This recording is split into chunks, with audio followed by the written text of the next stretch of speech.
Assalamualaikum warahmatullahi wabarakatuh. Senang sekali saya kembali menjumpai sahabat Zakat TV di Sehati, Sehat Islami. Dan kali ini saya akan berbincang kembali dengan Dr. Novi untuk membahas tentang manfaat vaksin anti-flu. Sahabat akan bisa mendapatkan berbagai informasi serba-serbi tentang vaksin anti-flu dan bagaimana perkembangan flu itu sendiri di Indonesia. Kita langsung ngobrol ya. Ini dokter, silakan duduk.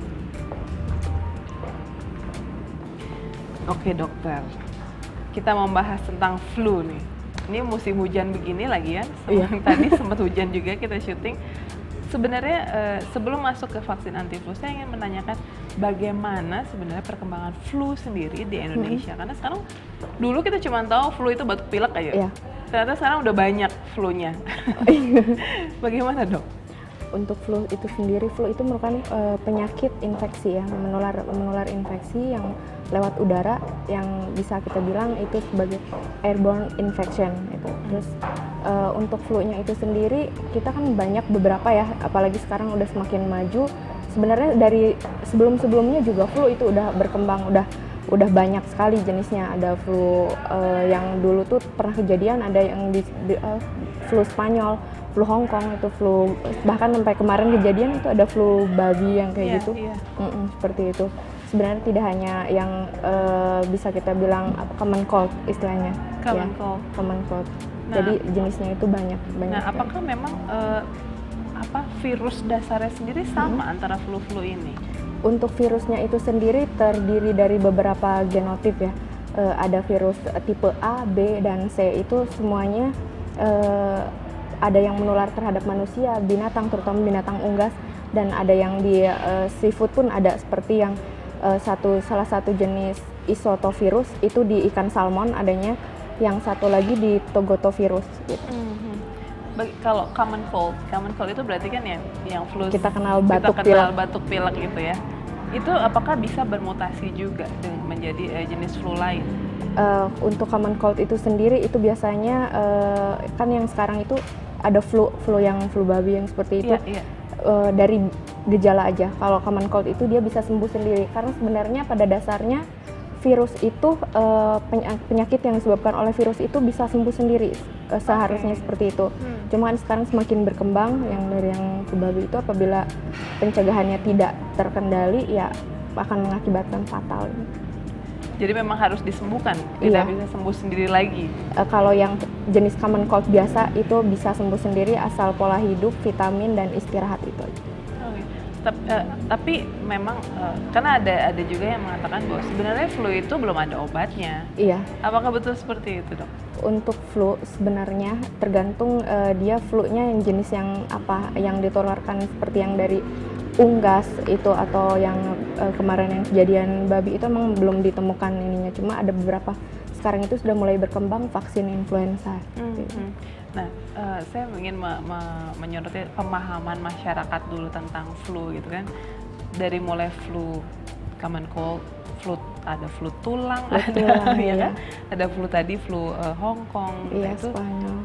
Bagaimana dengan masyarakat yang berada di daerah terpencil atau daerah desa-desa dibandingkan dengan perkotaan? Bagaimana pemahaman mereka? Mungkin mereka untuk orang awam terutama yang misalnya di desa kebanyakan mengenal flu itu bisa sembuh sendiri dan mereka menganggap enteng. Mereka kurang tahu gitu, kurang pemahaman dan kurang penyuluhan. Jadi makanya sekarang kan semakin berkembang penyuluhan ke desa tentang flu itu gimana sebenarnya, seperti itu. Oke. Nah, bagaimana sekarang kita akan mencoba membahas tentang vaksin anti flu. Apakah memang sedemikian efektifkah vaksin anti flu ini, dan flu apa saja yang bisa disembuhkan dengan vaksin atau dicegah? Kalau vaksin itu sendiri kan berfungsinya sebagai untuk hanya proteksi diri aja, yang tadinya istilah belum kena, karena kita udah punya antibody, dibentuk lagi sama yang antigen yang dari virus tadi, yang dari vaksin itu kan, vaksin itu isinya dari virus hidup yang dilemahkan. Itu akan membuat tubuh kita jadi tahan dan mengenal virus itu seperti apa. Jadi kita akan, apalagi yang influenza ini kan bermutasi, bermutasi genetiknya itu Jadi harus diulang, vaksinnya terus diulang karena dia menimbulkan vaksin virus yang baru lagi terus berkembang seperti itu. Beda dengan virus yang seperti campak atau polio, itu beda hanya sekali atau 2 kali vaksinnya seperti itu. Oke. Kita kembali ke gejala dari dok. Gejala flu, apapun jenisnya flu itu basicnya berasal dari virus. Iya. Apakah berarti gejalanya pun di awal sama? Untuk yang common cold itu sendiri, biasanya kita kan menularnya dari inhalasi ya, atau yang airborne infection dari udara. Dari pertama tuh bersin-bersin, ada demam, terus nyeri kepala. Dan biasanya yang common cold itu sembuh sendiri, sedangkan yang influenza yang disebabkan flu yang lain, dia ada disertai demam, terus demamnya tuh sampai bisa tinggi lebih dari 39,4 gitu. Terus ada sampai nyeri otot, nyeri tulang, semuanya gitu. Lebih berat. Lebih berat ya. Oke. Kalau di vaksin sendiri, apa saja sebenarnya kandungan di dalam vaksin ini sampai bisa mencegah atau menyembuhkan? Iya. Karena dari influenza itu disebabkan dari virus hidup, dari virus, maka yang vaksin itu diciptakannya, pembuatannya itu terdiri dari beberapa. Yang pertama itu terdiri dari 2 virus tipe yang A, kemudian 1 virus tipe B. Untuk yang virus yang tipe yang C itu dia tidak mengikuti atau tidak disertakan, biasanya tidak disertakan dalam pembuatan vaksin itu sendiri, karena yang vaksin yang untuk yang virus C ini dia kebanyakan hampir tidak menginfeksi terhadap manusia. Jadi kebanyakan lebih isinya ke virus yang tipe yang A sama B, isinya itu virus hidup tapi dia sudah dilemahkan. Artinya apakah semua jenis flu ini bisa dicegah dengan vaksin anti flu? Sejauh ini sebagai proteksi. Sebagai proteksi. Bisa. Dan itu cukup satu jenis vaksin saja? Iya, ada 2. Kalau yang di Indonesia ini sudah ada jenis short term hemisphere dan north term hemisphere. Itu ada bulan-bulan ininya. Bisa dari dijabarkan? Kalau yang untuk yang North term hemisphere itu biasa yang dari Badan POM itu sendiri mulai disuntikan itu sekitar bulan Oktober sama September. Kalau yang untuk yang short term itu bulan Februari sama Maret. Kenapa ya? Maksudnya kenapa dibedakan dengan bulan-bulan itu? Dari Badan POM ini. Sebenarnya untuk ulangannya sendiri sih vaksinnya itu hanya 1 tahun 1 kali gitu. Apakah ini sudah menjangkau seluruh Indonesia untuk pemahaman ini? Belum berkembang, masih dikembangkan. Masih dikembangkan. Iya. Oke. Kalau misalnya vaksin anti flu ini sendiri, apakah semua orang bisa menerima vaksin ini? Tidak semua. Tergantung dari kondisi orang itu. Kalau misalnya sebenarnya untuk syarat vaksinnya itu sendiri, pertama bayi 6 bulan, bayi di atas 6 bulan ya.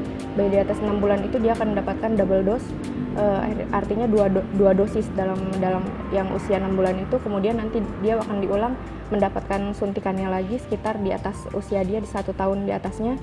Terus untuk orang tua di atas usia 65 tahun serta yang orang-orang yang mempunyai penyakit yang punya metabolik seperti yang serta penyakit yang lainnya seperti asma atau yang penyakit metabolik yang lain. Kalau usia produktif itu? Usia produktif juga bisa, tapi dia setahun sekali. Setahun sekali. Iya. Bedanya bagaimana sih dengan pengaruh vaksin anti flu ini secara efektivitas gitu ya? Ketika kita sebagai usia produktif harus setahun sekali misalnya, apakah memang harus seperti itu dengan orang-orang yang memang tidak menggunakan vaksin anti flu? Kenapa harus 1 tahun sekali? Karena virus yang influenza yang tadi saya katakan, virus ini dia berkembang beda dari yang campak, dari yang polio itu. Dia akan bermutasi genetik terus menerus sehingga kan menimbulkan virus yang bermutasi yang baru lagi. Jadi tubuh kita kan susah untuk mengenalnya. Makanya disuntikan lagi tiap tahun. Ya itu tadi mengalami mutasi genetiknya itu. Namun vaksin yang disuntikan vaksin yang sama? Ada yang atau terus dikembangkan seiring dengan perubahan virus itu sendiri. Iya. Oke, dokter, kita jeda dulu ya. Iya. Sahabat Zakat TV, tetaplah bersama Sehati Sehat Islami. Kita akan terus membahas tentang manfaat vaksin anti flu, tentunya di Sehati. Jangan kemana-mana.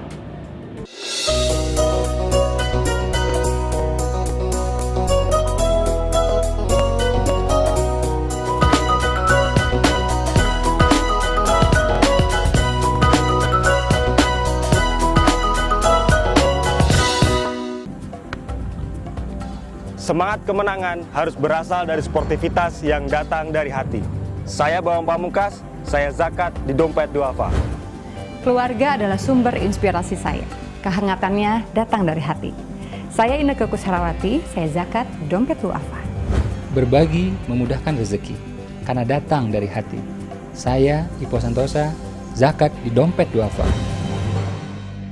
Dompet Duafa.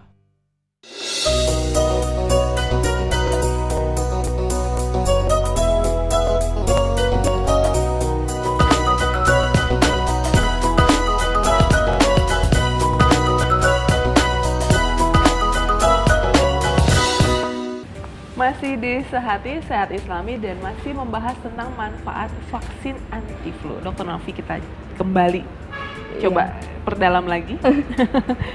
Dokter, vaksin anti-flu, sebenarnya bagaimana cara kerja vaksin ketika disuntikan ke dalam tubuh? Ketika disuntikan ke dalam tubuh, vaksin itu terutama bereaksi dalam tubuh, artinya kita yang sudah memiliki antibodi dalam tubuh disuntikan antigen yang dari virus itu, otomatis ada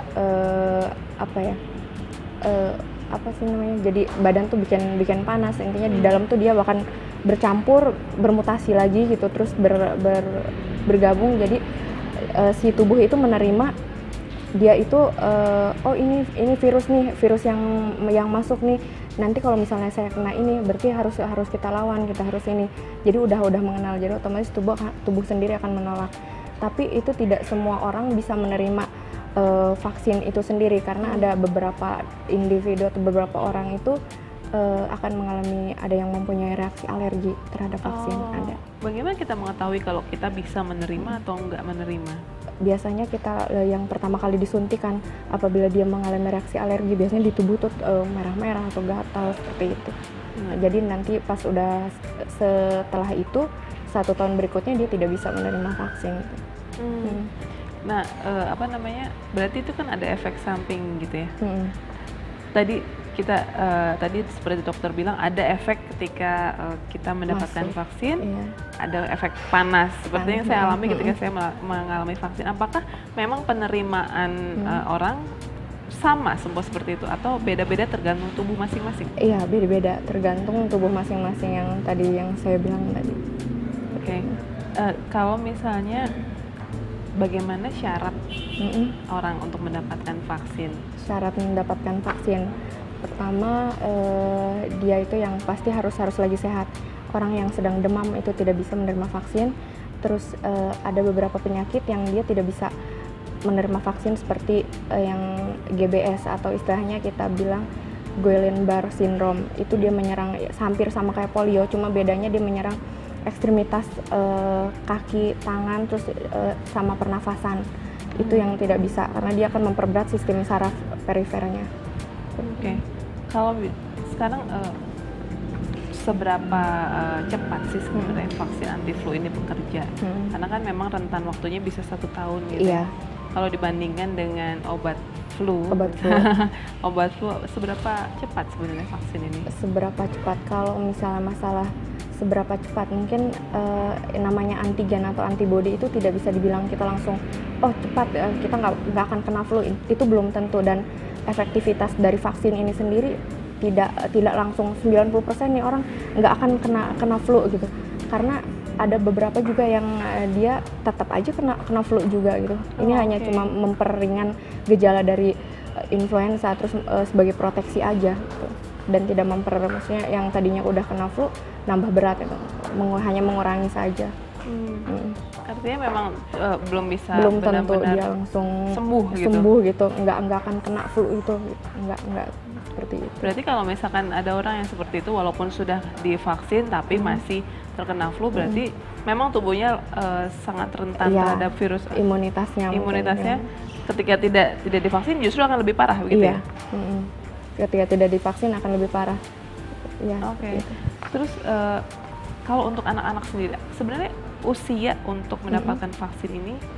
Kalau dulu tahun 2000 kurang lebih 2010 itu usia 6 bulan sampai 23 bulan. Kalau sekarang udah berkembang 6 bulan sampai 18 tahun pokoknya harus vaksin.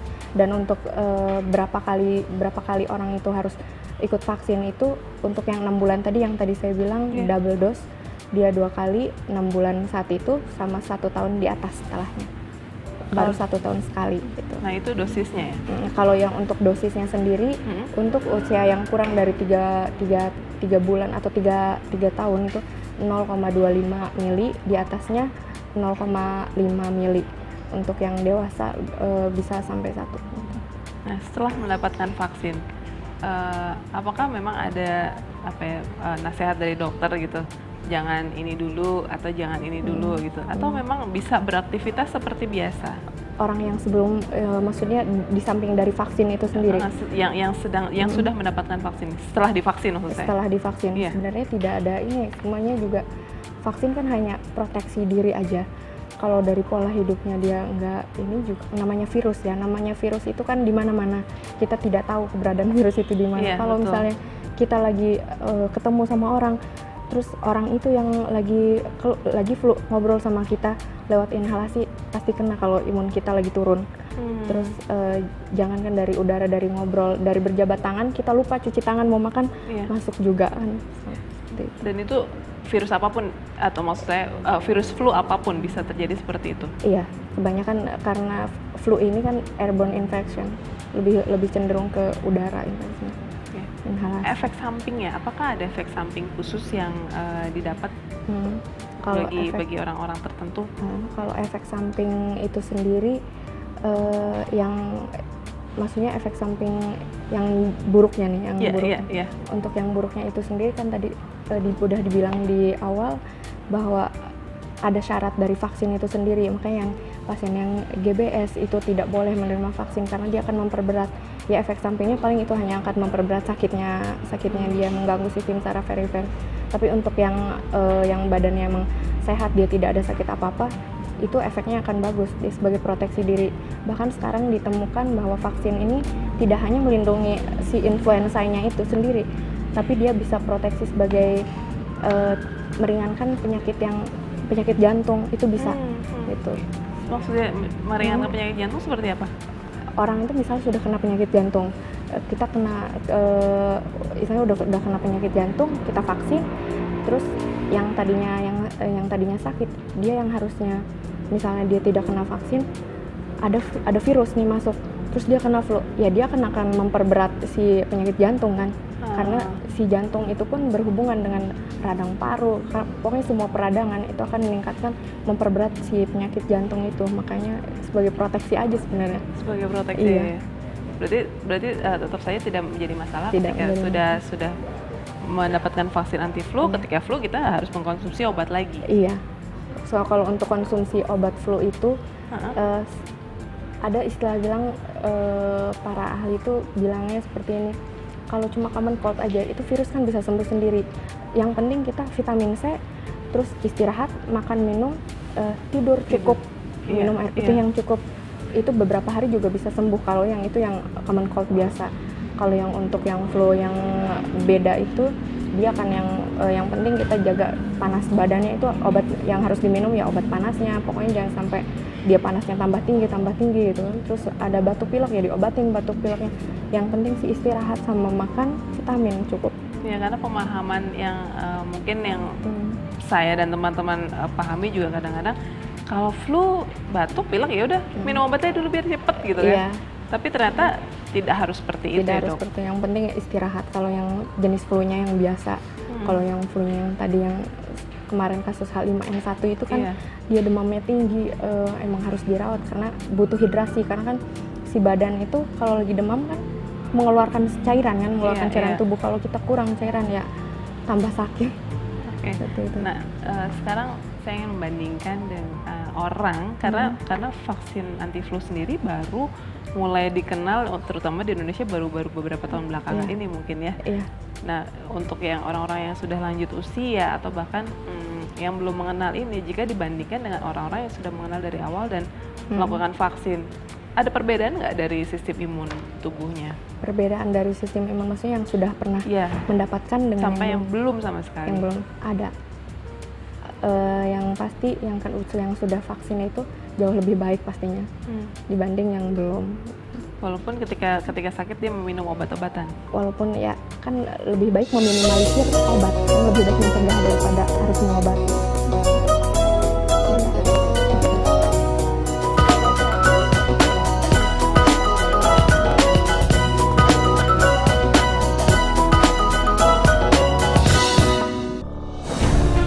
Ketika keindahan dunia merebak keselarasan, berbagi kemesraan.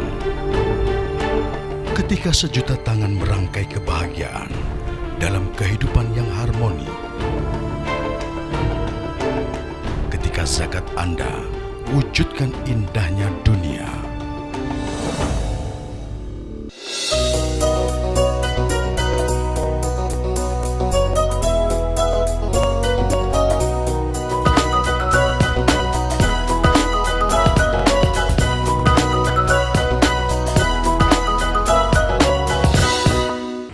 Masih di Sehati, Sehat Islami, saya akan membahas lebih dalam lagi tentang manfaat vaksin anti-flu. Dokter, saya mendapatkan informasi bahwa vaksin anti-flu ini memang memiliki beberapa efek samping. Iya. Efek samping, dan bahkan ada yang mengatakan bahwa jika kita mendapatkan vaksin anti-flu, bisa terkena 10 kali lebih rentan terhadap penyakit Alzheimer. Apa betul seperti itu ya? Iya, dari beberapa penelitian disampaikan bahwa menurut para ahli ditemukan setelah orang itu vaksin beberapa kali vaksin flu itu ada yang mengalami gangguan sistem saraf, yaitu salah satu Alzheimer itu sendiri. Seperti itu. Jadi memang benar seperti itu? Masih dalam penelitian juga. Masih dalam penelitian, artinya kita masih tidak terlalu harus mengkhawatirkan hal itu ya dok ya? Iya. Oke. Kemudian sekarang juga apakah sudah dikembangkan vaksin dalam cara lain, tidak hanya disuntik seperti itu? Yang saya baca itu vaksin selain dari suntikan intramuskuler, istilah disuntik itu sekarang lagi dikembangin nasal spray. Jadi dia disemprot lewat hidung, sama satu lagi lewat patch. Tapi itu masih dalam penelitian juga semuanya. Patch artinya ditempel? Ditempel di gitu. Oke. Kemudian dalam penggunaan jangka panjang, artinya kayak misalkan vaksin anti-flu memang harus setahun sekali gitu kan? Continue gitu, sampai mungkin kita lanjut usia gitu. Nah kalau misalnya adakah efek samping ketika kita melakukan penggunaan jangka panjang itu? Salah satunya yang tadi yang masih dalam penelitian itu Alzheimer ya? Itu, yang lainnya ya masih apa ya, sebagai proteksi, tergantung dari individu itu masing-masing. Dia punya reaksi alergi atau apa namanya, benda asing masuk dalam tubuh, pasti semuanya ada efek sampingnya. Artinya ketika kita seperti tadi yang mendapatkan alergi atau reaksi alergi, berarti kita harus menghentikan itu ya? Iya, kalau yang mempunyai reaksi alergi dia tidak boleh vaksin. Jadi kalau misalkan flu harus konsumsi obat? Tidak atau misalnya harus beristirahat dan vitamin dengan cukup ya? Iya. Baik, kemudian lagi-lagi saya ingin menekankan ke sahabat sehati, efektivitasnya lagi nih dok, vaksin dibanding obat. Vaksin dibanding obat? Iya. Yang pasti lebih baik mencegah daripada mengobati. Ya pasti lebih bagusnya ya di vaksin. Cuma kan tadi ada efek sampingnya juga. Gitu. Yang penting sih pola hidup, jaga diri, kebersihan terutama. Kebersihan terutama ya. Apakah ketika kita mendapatkan vaksin dalam jangka panjang setiap tahun sekali, adakah kemungkinan bahwa virus akan menjadi imun? Virus menjadi imun? Artinya tidak berpengaruh sama, atau tubuh kita menjadi imun dengan vaksin yang masuk?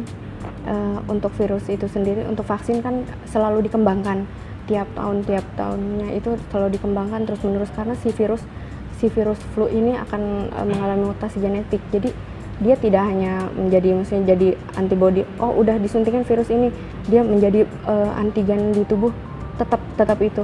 Terus tidak harus seperti itu, karena dia terus berkembang gitu si vaksinnya. Jadi setiap kali disuntik dia berubah lagi, bermutasi, bereaksi lagi dengan tubuh, membentuk lagi antibody baru. Efek dari vaksin yang masuk ke dalam tubuh apakah berbeda dengan antara satu orang dengan orang lainnya?